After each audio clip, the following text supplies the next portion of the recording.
if you guys want to be just right in front here, I got to be able to move around the fire, so if you want to be right in front, that'd be excellent. You can come on in. If you want to take a seat on the ground, that's perfectly fine too.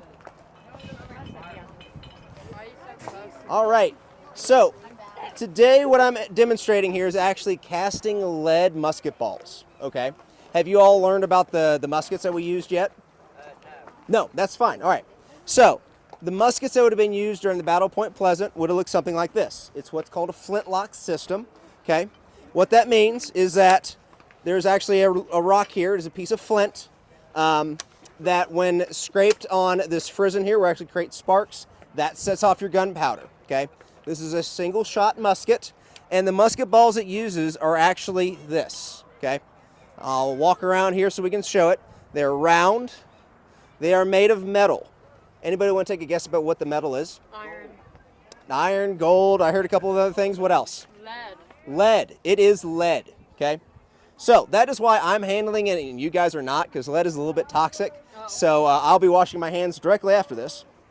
So, lead musket balls, all right? So on the frontier, you're away from a lot of supply lines, so you actually are casting your own musket balls, okay? Also, if you have a rifle, your own hunting rifle will take its own special projectile, so you actually have to cast your own for your own musket. So a lot of the times when you buy lead, or you can mine lead and make it into these ingots here, and you're going to be melting it down into your musket balls. So that's what I got set up over here. Now, in the pot by the fire is actually liquid lead. Lead melts at about, I think, about 200 to 300 degrees. I could be wrong, but right around there. It's a pretty low temperature, enough that I can actually cast over the fire. So the other part of this equation is actually my mold here, okay? So it looks pretty innocuous, but what happens is I open it up, and actually you can see the inside. This is where the liquid lead is going to be cast into it, all right? So this is very, very hot, okay? It is liquid metal. Think about that for a second. It's liquid metal. Metal is hard. Think about how much heat it takes for it to be liquefied, all right? So what I'm going to do is I'm going to pour it into the hole here. Those of you that are up close, you'll actually be able to see it cool down. You'll see the color change in it as well. Make sure I don't get smoked out here. So I'm going to put my mold down, grab my lead pot, pour it carefully into the hole. I'm going to spill it a little bit, and that's okay. Now it instantly changes color and cools down a little bit. Come on. Break it open. Come on. Get all this excess off. Actually, I have to pull my knife out. There we go. I don't think, actually it did. It did cast pretty well. So, right there is my lead musket ball. Now that's still very hot. It's going to be hot for about 5 or 10 minutes. So it's going to live its life out here on the ground until it cools down. So let me see if I can do that a little bit better and a little bit better pour. Make sure you don't get the smoke in your eyes.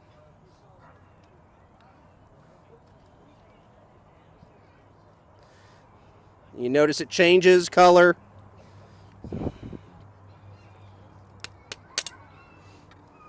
Knock off the excess, pour out the ball. And there's another one. So it goes pretty quick. But you are casting your own balls for whatever musket you are using. So imagine doing that out on the frontier. Anytime you needed to hunt, go hunting with your own rifle. Anytime you needed to do a battle, you'd be casting your own balls as well. So pretty quick.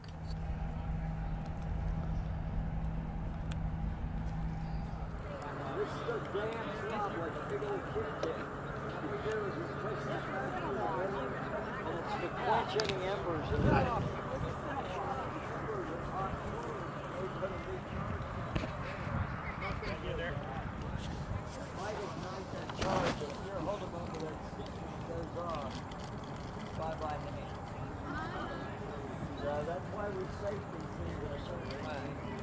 Dry salon. It's just to remove any moisture from the barrel.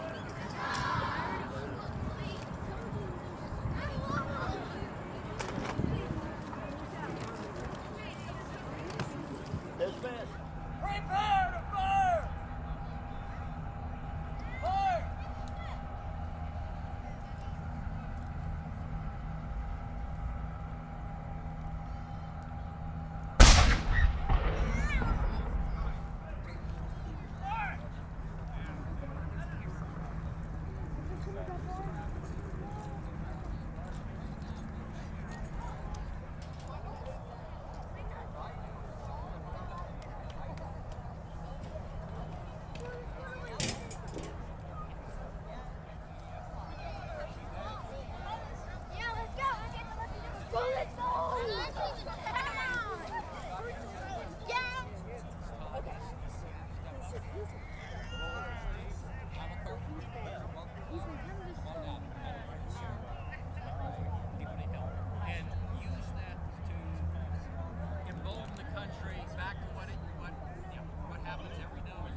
Sometimes they get testy.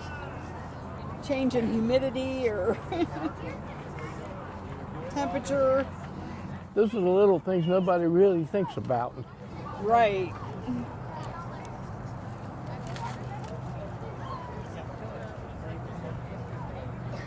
See if I can get it to work.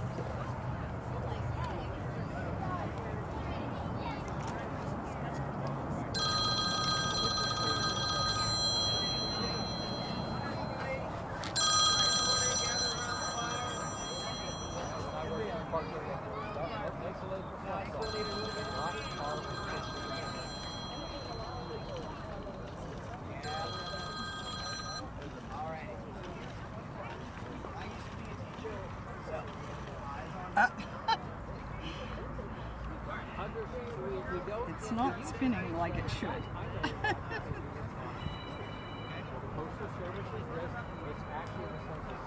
I think I might have to wind it off and start over. Okay, this is the oldest type of spinning wheel, and it had 3 different names. One was a great wheel because of the size of the wheel. Another was a wool wheel because you could only spin wool on this wheel. And another was a walking wheel because that's what you do when you use it. You turn the wheel and have the thread fall off the end of the spike, and that puts the twist in. And then you just draw it out and when you run out of twist, you turn the wheel some more.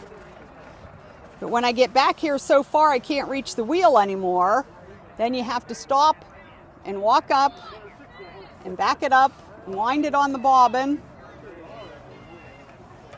and then start all over again. And if the lady spent her whole day spinning on one of these spinning wheels, she could walk 10 miles in a day. I'll bet that happened a lot. Yes.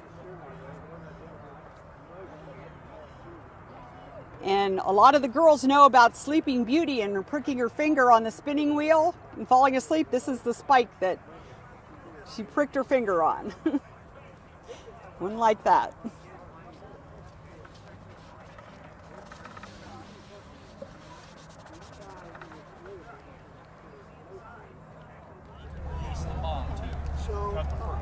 I'm the adjutant, so I know it's going to be the last.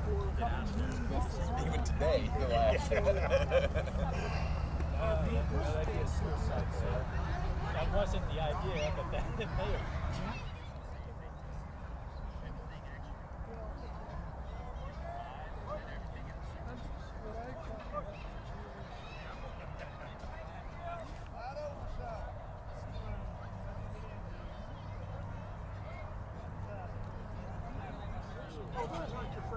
He died at an old age. But if you miss his tombstone, it'll say super young.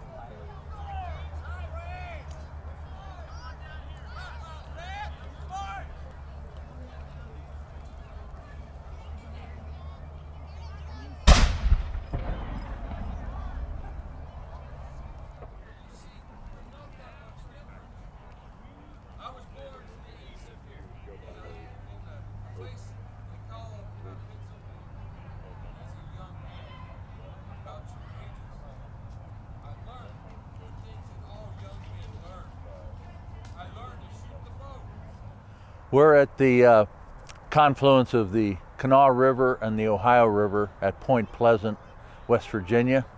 Virginia at the time of the story of Dunmore's War. And this is the site where Cornstalk and his army of Shawnee and allied tribes attacked Lewis and his army that had come down from Camp Union along the Greenbrier and the New and out into the Kanawha here. And Dunmore was supposed to meet him at this location, and he did not. He stopped at the Hocking River and built a fort and headed north up the Hocking. And the Battle of Point Pleasant took place here at this location on October 10th, 1774. And that day the militia lost 74 people killed and 140 wounded. The Shawnee lost 41. 41 were killed, an unknown number wounded. You have chosen to go to war. Then I will lead you. Together, the Shawnee, with the Miami, the Ottawa, the Delaware, the Mingo, we will come together as one army, as one body, that we may fight against the Dunmore and his armies. We know that he sends an army from the north, that he leads himself. We know that Lewis has left the great levels. I have warriors who have been trailing them, and they have sent messages back. They have stolen horses from their very camps. When they arrive at the place where the Kanawha and the Spilawithibi flow together, they will camp there. We will cross our army where the old village once stood. The English, they call it Old Town. It is our land. We will cross there. And during the night, we will make our way. We will attack from two sides. We will come in there before the sun comes up. We will catch them as they sleep. They will not have the sleep out of their eyes. We will attack them in their tents. We will drive them into the rivers. I have already taken and stationed the elders, the old men, the old women who can no longer fight. Across there, they are burning fires. And when the men swim the river to escape, they will be waiting with their war clubs, with their muskets. And when they rise up out of the water, we will strike them dead. We will destroy Lewis's army. Then we will go and we will meet with the Dunmore. And he will no longer come and want us to ask for a peace, for he will have to ask peace from the Shawana. For he will know we are a mighty people, that together we cannot be stopped, that they must go back across the Alleghenies, for they will have lost half of their army. They will be alone.